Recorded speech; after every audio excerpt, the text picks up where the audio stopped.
আলোর বাবা আলোর কথা রাখলেন। মাহারিনকে কল করে জানিয়ে দিলেন আলো এখনই বিয়ে করতে রাজি নয়। মাহারিন যেন এই ভয়টাই পাচ্ছিল ভেতরে ভেতরে, কারণ আলো মেয়েটা একটু ডিফারেন্ট। বিলাসিতা, টাকা পয়সার দিকে তেমন ওর আকর্ষণ নেই। কাব্যের রিসেপশনের দিন বুঝতে পেরেছেন তিনি।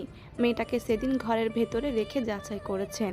আলমারির চাবি লকের জায়গায় ঝুলিয়ে রেখে বের হয়ে গিয়েছিলেন।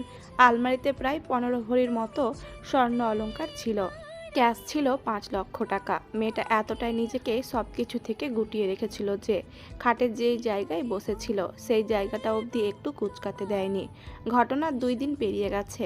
কাব্য আর ইতির ফ্লাইট আগামী সপ্তাহে। এরই মাঝে যদি মেঘালয় আর আলোর মাঝে কিছু একটা করা যেত। আকাশ কুসুম ভাবতে ভাবতে মাহারিন সিদ্ধান্ত নিল যে আজ আলোর কোচিংয়ে যাবে। মেয়েটার সঙ্গে কথা বলা জরুরি, যেমন ভাবা তেমন কাজ। মাহারিন কাউকে না জানিয়ে ড্রাইভারকে নিয়ে রওনা হলো কোচিংয়ে। ড্রাইভার সে কোচিং সেন্টার চেনে বলে ব্যাপারটা আরও সহজ হয়ে গেল। আলো সবে মাত্র কোচিংয়ের ভেতরে ঢুকতেই যাবে, তার আগেই মাহারিন আলোর সামনে এসে দাঁড়ালো। আলো মাহারিনকে দেখে অবাক হয়ে যায়। আন্টি, আপনি এখানে? তোমার সঙ্গে কিছু কথা ছিল। কিন্তু আন্টি, আমার ক্লাস, আমি ছুটি নিয়েছি। কাব্যের পরিচয় দিয়েছি বলে সহজ হয়েছে। এখন চলো আমার সঙ্গে। আলোকে নিয়ে হাঁটতে হাঁটতে সামনে ছোট্ট একটা পাহাড়ের দিকে অগ্রসর হলো তারা। চট্টগ্রাম শহরের পাহাড়তলিতে শেখ রাসেল নামক শিশু পার্কে তারা প্রবেশ করলো। সারি বাঁধা গাছ, স্মৃতিস্তম্ভ, শহীদ মিনার, পাশেই ব্যস্ত রাস্তা যেখানে রোজ হাজার হাজার গাড়ি ছুটে চলে নিজ গন্তব্যে। ঢালু পথ পেরিয়ে সামান্য পাহাড়ের ওপরে গেলে দেখা মিলে বাংলাদেশ রেলওয়ে জাদুঘরের। ভেতরে আছে অসংখ্য তার সংযোগের টেলিফোন, রেলপথে ছোট প্রজেক্ট, কিছু ট্রেনের যন্ত্র অংশ সহ আর অনেক কিছুই আছে। মাহারিন আলোকে নিয়ে স্মৃতিস্তম্ভের সামনে সিঁড়িতে বসলো। চারপাশে কোলাহল, মাহারিনকে স্পর্শ করছে না।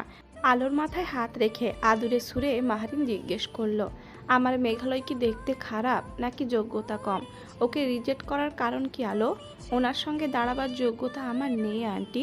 আমি দেখতে কালো, আমরা মধ্যবিত্ত, আপনারা বড়লোক। উনি ডাক্তার মানুষ, উনি আমার থেকেও ভালো মেয়ে ডিজার্ভ করে। আলো ধীরে ধীরে নিজের কথাগুলো মাহারিনের সামনে উপস্থাপন করলো।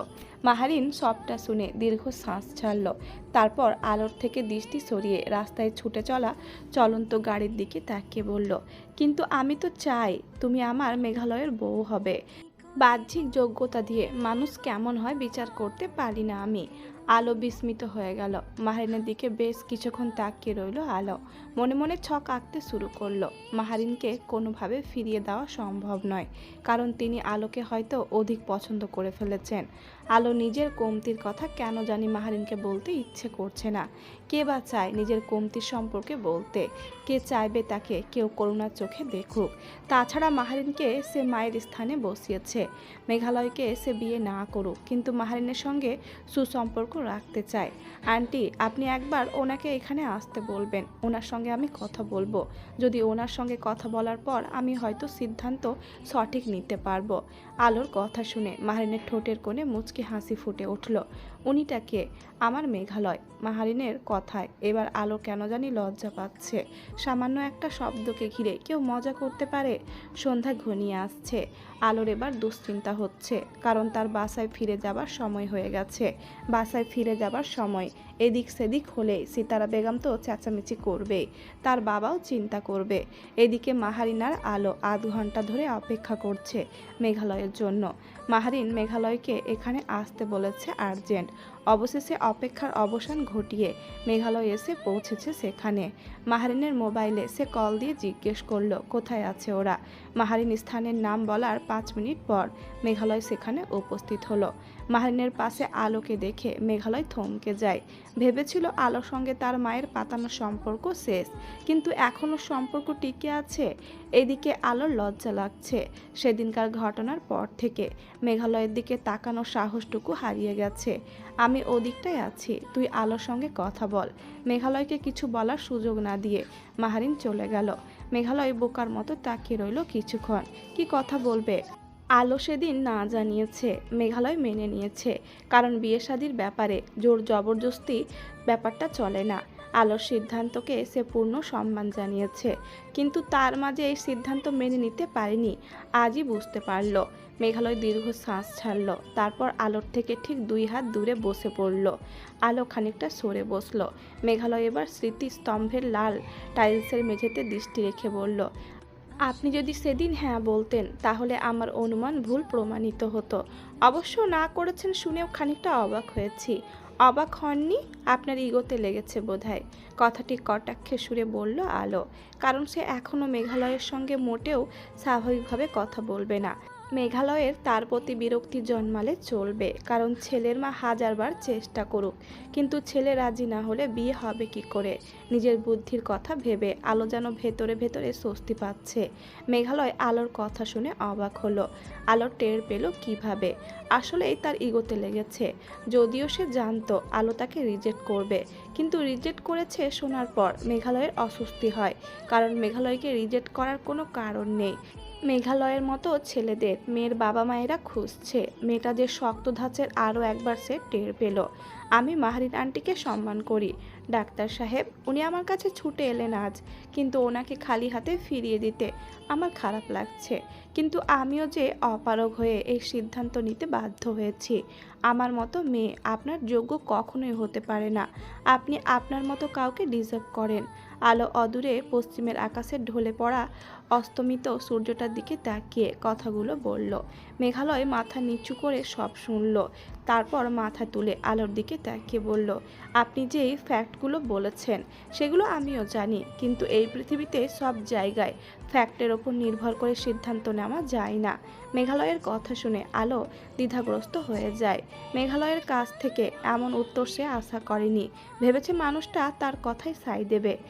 তো আপনি কি বলতে চাইছেন আপনার সঙ্গে আমার বিয়ে হওয়া উচিত? বিয়ের মতো একটা চিরস্থায়ী সম্পর্কে দুই ফ্যামিলির স্ট্যাটাস, মিল অমিল, গুণ খুঁত, এগুলো কোনো ফ্যাক্ট না?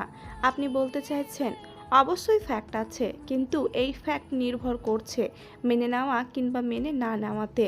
মেনে নিলে কোনো ফ্যাক্টের ভ্যালু নেই, আর মেনে না নিলে হাজারটা ফ্যাক্ট দাঁড় করানো যায়। আলোর হাল ছেড়ে দিতে ইচ্ছে করছে, নিজের ওপর ধিক্কার জানাতে ইচ্ছে করছে। তার এমন সোনায় বাঁধানো কপালই যদি ছিল, তাহলে তাকে এত বড় খুঁত কেন শরীরে বয়ে বেড়াতে হচ্ছে? মাহারিন কেন তার জীবনে এলো? মাহারিন এসেই তার জীবনে ম্যাজিক করছে। আলোর বুকের ওপর চাপ যেন দ্বিগুণ হলো। ভেবেছিল মেঘালয়কে সাধারণ কিছু কথা বলে ফিরিয়ে দেবে, এবং সামনের দিকে যেন বিয়ের আলাপ নিয়ে কোনো কথা না হয় সে ব্যাপারে বলবে। কিন্তু সাধারণ কথায় মনে হচ্ছে না মেঘালয় রাজি হবে। তাই সিদ্ধান্ত নিয়েছে সে সবটা জানাবে মেঘালয়কে। সবটা জানার পর নিশ্চয় আর আলোকে বিয়ে করতে চাইবে না। কোনো পুরুষ চায় না তার স্ত্রীর খুঁত থাকুক। অতি নিখুঁত সুন্দরী স্ত্রীরা মাঝে মাঝে স্বামীকে আকৃষ্ট করতে পারে না। সেখানে আলোর কি আছে? না আছে সৌন্দর্য, আর না আছে পরিপূর্ণ দেহ। কাটা ছেঁড়া দেহটাকে নিয়ে বড়াই করতেও আলোর মুখে বাঁধে। হুট করে পার্কের পাশে মানুষের হট্টগোল পড়ে গেল। মানুষ সেদিকেই যাচ্ছে। মেঘালয়ের মনটা কেন যেন ধুক করে উঠল। আলোকে কোনো কথা বলার সুযোগ না দিয়ে উঠে চলে গেল হট্টগোলের দিকে। ভিড় ঠেলে ভেতরে গিয়ে দেখল তার মা মাহারিন অচেতন হয়ে পিচঢালা রাস্তায় পড়ে আছে। মেঘালয় মাহারিনের সামনে হাঁটু গেড়ে বসলো, গাল ধরে কয়েকবার মা বলে ডাকলো, কিন্তু মাহারিনের দিক থেকে কোনো সাড়া নেই। ততক্ষণে আলো চলে এসেছে। মাহারিনের সামনে বসে মাহারিনের হাত ধরে কয়েকবার ডাক দিল, কিন্তু মাহারিন নিশ্চুপ। কারো কাছে পানি হবে? মেঘালয় চিৎকার করে বলল। পাশের ফুচকা স্টলের একজন লোক পানি এনে দিল। আলো হাত বাড়িয়ে পানি নিয়ে মাহারিনের চোখে মুখে ছিটিয়ে দেয়, কিন্তু মাহারিন। মেঘালয় উঠে দাঁড়ালো, তারপর ড্রাইভারকে কল করতেই কিছুক্ষণের মধ্যেই ড্রাইভার কার নিয়ে সেখানে এলো। ভাগ্যিস গাড়িটা এখানে ছিল। মেঘালয় ভিড় কমাতে সবাইকে উদ্দেশ্য করে বলে। মুহূর্তের মধ্যে সবাই সরে দাঁড়ালো। মেঘালয় তার মাকে কোলে তুলে গাড়ির দিকে এগিয়ে যায়। মাহারিনকে গাড়ির সিটে বসিয়ে পেছনে ফিরতে দেখলো আলো দাঁড়িয়ে আছে। মেঘালয় বুঝতে পারলো আলো কি চায়। উঠে বসুন। মেঘালয় সরে দাঁড়াতে আলো মাহারিনের বাম পাশে বসলো, আর মেঘালয় ডান পাশে। ড্রাইভার ততক্ষণে গাড়ি স্টার্ট করে রওনা হলো CHCR হসপিটালের উদ্দেশ্যে।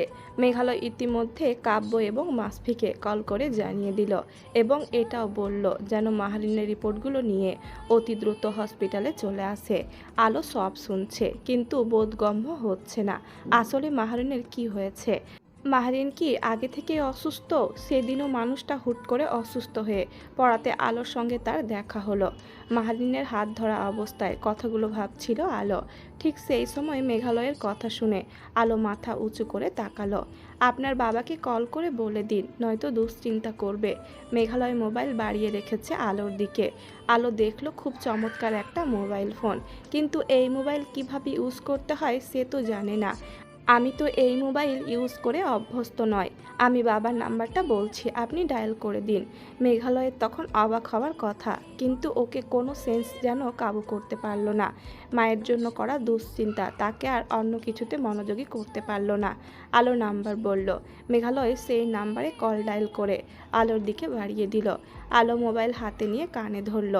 আফসার সাহেব কল রিসিভ করতে আলো সংক্ষিপ্ত আকারে সব ঘটনা খুলে বলল। এখন যে সে হসপিটালে যাচ্ছে সেটাও বলল। আফসার সাহেব জানালেন তিনি রওনা হচ্ছেন। হসপিটালের নাম জিজ্ঞেস করলো। আলো হসপিটালের নাম বলে কল রেখে দিতে বলল ওর বাবাকে। আফসার সাহেব কল কেটে দিল। এদিকে গাড়ি এবার রেলগেট পেরিয়ে জিসির পথে। মেঘালয় মাহরিনের দিকে তাকিয়ে আলোকে বলল, মা লিউকেমিয়ার পেশেন্ট, স্টেজ 2-তে আছে। দিন দিন মার শরীর খারাপ হচ্ছে। মেঘালয় চুপ হয়ে যায়। মাহরিনের মুখের দিকে তাকিয়ে আলোকে উদ্দেশ্য করে বলল, মায়ের অনেক ইচ্ছা আপনাকে আমার স্ত্রী হিসেবে দেখার। আলো মেঘালয়ের দিকে চোখ তুলে তাকাতে পারল না। মাহরিনের অচেতন মুখটার দিকে তাকিয়ে বলল, সব ইচ্ছা কি পূরণ করা সম্ভব? এরপর মেঘালয় আর কথা বাড়ায় না। মাহরিন অনিশ্চিত ভবিষ্যতের দিকে এগিয়ে যাচ্ছে। হাসপাতালের জরুরি বিভাগে মাহরিনকে অ্যাডমিট করানো হলো। এই হাসপাতালে মাহরিনের চিকিৎসা চলছে। ইতিমধ্যে মাসফি, তানিয়া, কাব্য, ইতি হসপিটালে পৌঁছে গেছে। মাসফি মাহরিনের রিপোর্টগুলো মেঘালয়ের কাছে দিতে মেঘালয় রিপোর্টগুলো নিয়ে মাহরিনের ডাক্তারের কেবিনে প্রবেশ করলো। ডাক্তার নতুন করে সব টেস্ট করার জন্য সাজেস্ট করলো। মেঘালয় সব শুনলো। তারপর ডাক্তারকে বলল, একটু কি উন্নতি হয়নি? এত এত চিকিৎসা দেওয়ার পরও কি মায়ের হেলথ ভালো হবার চান্স নেই? রোগ সম্পর্কে আবেগী কথা বলা যায় না। আপনি নিজেও ডাক্তার। আমি সন্দেহ করছি যে আপনার মা এখন স্টেজ 4-এ আছে। চিকিৎসা চললে বড়জোর 3 মাস তিনি বেঁচে থাকবেন। মেঘালয়ের যেন পুরো আকাশ ভেঙে পড়ল মাথার ওপর। মাকে ছাড়া সে নিজেকে কল্পনা করতে পারে না। সেদিনকার বলা কথাগুলো ভাবতে ভাবতে মেঘালয়ের দৃষ্টি ঝাপসা হয়ে আসে। চোখের জল গড়িয়ে পড়ার আগে ডাক্তার এক্সকিউজ মি বলে বের হয়ে আসে। বুকটা চুরমার হয়ে যাচ্ছে। কি করলে মাকে বাঁচানো যাবে? কি করলে তাদের মা তাদের ছেড়ে অসীম যাত্রায় রওনা হবে না? কি করলে মায়ের আঁচলে ঢেকে থাকবে সারা জীবন? মেঘালয়কে ডাক্তারের চেম্বার থেকে বের হতে দেখে মাসফি এবং কাব্য দুজনে এগিয়ে যায়। মাসফি জিজ্ঞেস করে, কি বলল ডাক্তার? মেঘালয় হুট করে মাসফিকে জড়িয়ে ধরল। কাব্য স্তব্ধ হয়ে যায়। তানিয়া, ইতি আর আলোর একই অবস্থা। অজানা আশঙ্কায় ওদের বুক কেঁপে ওঠে। ভাইয়া, মাকে ছাড়া কিভাবে থাকবো আমি? রাত বিরেতে যখন বাড়িতে ফিরবো তখন আমার জন্য কে টেবিলে বসে অপেক্ষা করবে? বলো না ভাইয়া, কোথায় নিয়ে গেলে মা সুস্থ হবে? মাসফি আর কাব্য যেন নিজেদের মধ্যে নেই। ছেলে মানুষ নাকি কাঁদতে পারে না। কাব্য, মাসফি আর মেঘালয় যেন তাদের মায়ের শেষ পরিণতির খবর শুনে এতটাই ভেঙে পড়ল যে তাদের চোখের কোণে পানির উপস্থিতি ধীরে ধীরে বাড়তে লাগলো। এরপরের অবস্থা থমথমে। মাহরিনের চিকিৎসা চলছে। মেঘালয়, কাব্য আর মাসফি হসপিটালে রয়ে গেছে। আলোকে ওর বাবা এসে নিয়ে গেছে ঘণ্টাখানেক আগে। পুরো একটা নির্ঘুম রাত কাটিয়ে সকালে স্নিগ্ধ রোদের পরশে মেঘালয় চোখ খুলল। করিডোরে পেতে রাখা সারিবদ্ধ চেয়ারে 3 ভাই রাত কাটিয়ে দিয়েছে। কাব্য আর মাসফি তখন চেয়ারে গা এলিয়ে ঘুমিয়ে আছে। মেঘালয় ওয়াশরুম গিয়ে মুখে পানির ছিটা দিয়ে বের হয়ে সোজা চলে গেল ডাক্তারের কাছে। ডাক্তারের সঙ্গে কথা বলে মাহরিনের সঙ্গে কথা বলার অনুমতি পেল মেঘালয়। কেবিনে ঢুকতেই মেঘালয় দেখতে পেল মাহরিনের ক্লান্ত মলিন চেহারা। ধীর পায়ে এগিয়ে যায় মাহরিনের বেডের পাশে। মাহরিন যেন মেঘালয়ের উপস্থিতি টের পেল। কোনো মতে চোখ খুলে হাসি মুখে বলল, তোদের আবারও বিরক্ত করছি তাই না মেঘ? মেঘালয় তার মায়ের কথা শুনে মাহরিনের হাত ধরে কান্না ধরা গলায় বলল, কে বলল মা এমন কথা? আমার সময় হয়ে গেছে রে মেঘালয়। আমি বোধহয় বাঁচব না বেশি দিন। এমন কথা বলো না মা, ঠিক হয়ে যাবে তুমি। ডাক্তারের সঙ্গে আমাদের কথা হয়েছে। আমরা ভারতে নিয়ে যাব তোমাকে। সেখানকার চিকিৎসা অনেক ভালো। আর ভালো লাগে না হসপিটাল আর হসপিটালের গন্ধ। মেঘালয়, বলো মা। তখনও মেঘালয় শক্ত করে ওর মায়ের হাত চেপে ধরে রেখেছে। আলো রাজি হয়েছে। মেঘালয় চুপ হয়ে যায়। কি বলবে তার মাকে? আলোর সঙ্গে তার সম্পূর্ণ কথা হয়নি। মেয়েটা তাকে কি যেন বলতে চেয়েছিল, কিন্তু চুপ করে আছিস কেন? মাহারিনের কথায় মেঘালয় ভাবনার জগৎ থেকে বের হয়ে আসে। মাহারিনের হাতটা তার কপালে ঠেকিয়ে বলল, আলো রাজি হয়েছে মা। তুমি সুস্থ হয়ে বাড়ি ফিরলে দেখবে তোমার মেঘালয় তোমার ইচ্ছা অনুসারে ঘোড়ায় চড়ে আলোকে বউ বানিয়ে তোমার বাড়িতে নিয়ে আসবে। আচ্ছা মা, ঘোড়া ম্যানেজ করবে কোত্থেকে? মেঘালয়ের সুন্দর মিথ্যা কথা শুনে মাহারিনের ঠোঁটের কোণে হাসি ফুটে উঠল। হাসতে হাসতে বলল, তুই সত্যি বলছিস? আমার তো বিশ্বাস হচ্ছে না। 100% সত্যি কথা বলছি আমি। তুমি এবার নিজের শরীরের দিকে নজর দাও। তোমার ছোট ছেলের বউকে তোমার বরণ করতে হবে তো মা।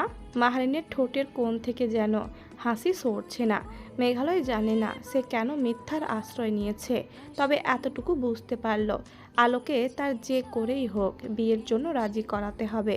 মায়ের শেষ ইচ্ছে সে যে কোনো কিছুর বিনিময়ে সে পূরণ করবেই। আলোর কলেজ থেকে বাসায় ফিরতে দুপুর 3টে বাজলো। পেটের ক্ষুধায় আপাতত আলোর শরীর কাঁপছে। গত 3 দিন ধরে সিতারা বেগম আলোর সাথে কোনো রকম কথা বলছে না। কারণ একটাই, মাহিনের দেওয়া বিয়ের প্রস্তাব কেন সে ফিরিয়ে দিয়েছে। সিতারা বেগমের মতে তার মতো একটা মেয়েকে যে বিয়ের প্রস্তাব দিয়েছে সেই তো 7 রাজার ভাগ্য। মেঘালয় কি খারাপ? মেঘালয় দেখতে ভালো, ডাক্তার ছেলে, ইত্যাদি আরও অনেক কথা। আলো সব শুনে কিন্তু জবাব দেয় না। কি জবাব দিবে সে? বাড়ির মূল দরজা খুলে ভেতরে ঢুকতেই দেখা পেল মেঘালয়কে। আলো থমকে যায়। আফসার সাহেব আলোকে দেখে হাসি মুখে বললেন, দেখে যা মা, তোর সঙ্গে কে দেখা করতে এসেছে। মেঘালয় আলোর দিকে ফিরল। আলো মাথা নিচু করে মেঘালয়কে সালাম দিল। মেঘালয় সালামের জবাব দিয়ে বলল, আপনার কাছ থেকে একটু সময় চাই, আমার কিছু কথা ছিল আপনার সঙ্গে। আলো তার বাবার দিকে আর চোখে তাকিয়ে মেঘালয়কে উদ্দেশ্য করে বলল, কেন এখানে বললে কি সমস্যা? আলোর কথা শেষ হতেই আফসার সাহেব প্রায় ধমকে বললেন, পাজি মেয়ে কোথাকার, কোথায় কি বলতে হয় বুঝিস না? ছেলেটা যেহেতু তোর সাথে একা কথা বলতে চাইছে, নিশ্চয়ই কোনো জরুরি কথা হবে। আলো দীর্ঘ শ্বাস ফেলল। তার বাবা যে মেঘালয়ের ওপরে জাদুগ্রস্ত হয়েছে, ওনার কথা শুনলে বোঝা যায় এখন। আপনি শুধু 10 মিনিট অপেক্ষা করেন, আমি গোসলটা সেরে আসছি, আপনি বসুন। কথাগুলো বলে আলো চলে গেল তার ঘরে। ঠিক 10 মিনিট পরে আলো ঘর থেকে বের হয়ে এলো। আলোকে দেখে আফসার সাহেব সেখান থেকে চলে গেলেন। দুটো মানুষ তখন সেই ঘরের মধ্যে উপস্থিত। আলোকে এক প্রকার বাধ্য হয়ে মেঘালয়ের মুখোমুখি বসতে হয়েছে। মেঘালয় তখনও মাথা নিচু করে রেখেছে। এদিকে আলোর অস্বস্তি হচ্ছে, কারণ মানুষটার সাথে সেদিনকার ঘটনা ঘটার পর থেকে মেঘালয়কে দেখলে সে অস্বস্তি অনুভব করে। হুট করে মেঘালয় সোজা হয়ে বসলো, চেয়ারে গা এলিয়ে দিল। তারপর সরাসরি আলোর ওপরে দৃষ্টি রাখলো। কি যেন খুঁজছে আলোর মাঝে। মাহানের মতো মানুষ কেন আলোর প্রতি আকৃষ্ট হলো? আসলেই তো আলোর পরিবার মেঘালয়দের পরিবারের সমান নয়। মেঘালয় অনেক কিছু ভাবে, ভাবতে ভাবতে এক সময় হেরে যাওয়ার মতো ভান করে। তারপর দুহাত দিয়ে চুলগুলো পেছনের দিকে ঠেলে দিয়ে অসহায় গলায় বলল, আপনি জানেন আপনার কাছে আজ কেন আমি এসেছি? হয়তো জানি, হয়তো বা না। মাহারিন আন্টি এখন কেমন আছে? আমি আজ হসপিটালে যেতাম, কিন্তু কলেজে অ্যাটেন্ডেন্সের কারণে যেতে পারলাম না। আলো মিথ্যা বলেছে। সে ইচ্ছে করে মাহারিনকে দেখতে যাননি, কারণ মাহারিনকে দেখতে যাওয়া মানে মেঘালয়ের সঙ্গে মুখোমুখি হওয়া। মেঘালয়ের কথা শুনে এবার আলো ভাবনার জগৎ থেকে বের হয়ে এলো। মিস আলো, প্রথমবার আপনাকে আমার জন্য আপনার বাবার কাছে চেয়েছিল আমার মা, আপনি নাকচ করে দিয়েছেন। কিন্তু আজ আমি অসহায়ের মতো আপনার কাছে আবার এসেছি আমাদের বিয়ের ব্যাপারটা নিয়ে। আপনি যদি আরও একবার ভাবতেন। মা মৃত্যু পথযাত্রী, মায়ের শেষ ইচ্ছা আপনাকে তার ছোট ছেলের বউ হিসেবে দেখার। আপনি কি আর একবার ভাববেন এই বিষয়টা নিয়ে? আলো স্তব্ধ হয়ে যায় মেঘালয়ের কথা শুনে। আলো নিখুঁত নয়, সে কেন মেঘালয়ের মতো একটা মানুষকে ঠকাতে চাইবে? এটা তো অন্যায় আবদার। আমার মাঝে হয়তো কোনো কমতি আছে, নয়তো আপনি কেন আমাকে রিজেক্ট করবেন? যদি কোনো কমতি আমার মাঝে থেকে থাকে তাহলে আমি নিজেকে শুধরানোর চেষ্টা করব। কিন্তু আর একবার আপনি যদি ভেবে দেখুন, মেঘালয় নিজের মনের অনুভূতিগুলো প্রকাশ করলো। তারপর আলো যা বলল, মিস্টার মেঘালয়, আপনি একজন পারফেক্ট ম্যান। কোনো সমস্যা নেই আপনার, সমস্যা আমার। আমি আপনাদের বাড়ির বউ হবার যোগ্যতা নয়, এমনকি আমি কারো স্ত্রী হবার যোগ্যতা নয়, বিশেষ করে আপনার তো নয়ই। আপনাকে আমার মা মাহারিন চেয়েছে, সেখানে যোগ্য অযোগ্যতার ব্যাপার আসবে কেন? যদি কোনো কমতি থেকে থাকে তাহলে সেটা আমি ম্যানেজ করে নেব। পৃথিবীর কোনো মানুষ পারফেক্ট না, সবারই কিছু না কিছু কমতি আছে। আলো ভেতর ভেতর ভেঙে যাচ্ছে, আর কতক্ষণ শক্ত থাকতে পারবে সে বুঝতে পারছে না। এদিকে সেই মেঘালয়কে কোনো কিছু বলে টলাতে পারছে না। শেষমেশ এসে সিদ্ধান্ত নিল এবার সব জানাবে মেঘালয়কে। সামনের দেওয়াল ঘড়ির দিকে তাকিয়ে নিজের অপূর্ণতা সম্পর্কে আলো বলতে শুরু করলো, ডাক্তার সাহেব, আমার একটা স্তন নেই। বহু বছর আগে ক্যান্সার আর্লি স্টেজের শঙ্কার কারণে একটা স্তন কেটে বাদ দেয় ডাক্তাররা। আপনার সঙ্গে আমার বিয়ের প্রস্তাবের আগে অসংখ্য বিয়ের প্রস্তাব এসেছে আমার জন্য। আমি প্রতিবার তাদের সত্যি জানিয়েছি, তারা প্রত্যেকবার আমাকে রিজেক্ট করেছে। মেঘালয় চমকে যায়, কেন যেন দ্বিতীয়বার আলোর দিকে চোখ তুলে তাকাতে ইচ্ছে করলো না। আচ্ছা, এটা কি করুণা থেকে নাকি ঘৃণার কারণে? এবার যেন চোখে সর্ষে ফুল দেখছে সে। কি করবে এবার? আলো মেঘালয়ের দৃষ্টির মানে দেখে যা বোঝার বুঝে ফেলল। ঠোঁটের কোণে হাসি ফুটিয়ে মেঘালয়কে বলল, দেখেন, আমার জন্য কষ্ট পেয়ে লাভ নেই। আমি এভাবেই অভ্যস্ত, গায়ে সয়ে গেছে মানুষের কাছ থেকে রিজেকশন পেতে পেতে। আপনি মাহারিন আন্টিকে বোঝান, তিনি অবশ্যই বুঝবে। নিজের ছেলেকে আর যাই হোক একজন অপূর্ণ নারীর সঙ্গে তিনি বিয়ে দিতে চাইবেন না। মেঘালয় আলোর কথায় জবাব দেয় না। থুতনিতে হাত রেখে কি যেন ভাবে, অনেক ভাবে, যতটা ভাবলে সদূর ভবিষ্যৎ অবধি দেখা যেতে পারে। মিস আলো, আমার মা একজন ক্যান্সারের পেশেন্ট, ব্লাড ক্যান্সার যাকে বলে। আজ সকালে 11টায় মার রিপোর্ট সব আসে। সেখানে ডাক্তার কনফার্ম করে যে মায়ের ব্লাড ক্যান্সার এখন স্টেজ 4-এ আছে। বড়জোর মা এখন আমাদের মাঝে 3 মাসের মতো আছে। মায়ের শেষ ইচ্ছা আপনাকে আমার স্ত্রী হিসেবে দেখার। আমি ছেলে হিসেবে চাই আমার মা শেষ ইচ্ছা যেন পূর্ণ হয়। এছাড়া আমার মা আপনাকে মেয়ের মতো জানে, মেয়ের মতো ভালোবাসে। আপনি চাইলে আমার মায়ের শেষ ইচ্ছাটুকু পূরণ করতে পারবেন। মেঘালয় এবার নিজের চিন্তা করলো না, সে শুধু তার মায়ের দিকটা ভাবলো। এদিকে আলো অবাক হয়ে যায় মেঘালয়ের কথা শুনে, এক প্রকার রেগেই বলে, আপনি একজন অন্ধভক্ত ছেলে। আপনার মা যা চাইছে আপনি তাই চাইছেন। বুঝতে পারছেন না যে আসলে আপনার সাথে আমার ভবিষ্যৎ খুব একটা ভালো হবে না। মায়ের শেষ ইচ্ছাটুকু পূরণ করতে চাইছি বলে যদি আমি মা ভক্ত ছেলে হয় তাহলে সেই অপবাদটুকু সয়। আপনি হয়তো মানুষ বলে আপনাকে জোর করতে পারছি না। যদি মানুষ না হয়ে আপনি বাজারের কেনা পণ্য হতেন, আমার হাতের নাগালের বাইরে দামও যদি থাকতো, সে যে কোনো কিছুর বিনিময়ে হোক আমি জয় করে নিয়ে আসতাম। কিন্তু আপনি মানুষ, চাইলেও আমি জোর করে আপনাকে নিয়ে মায়ের কাছে দিতে পারছি না।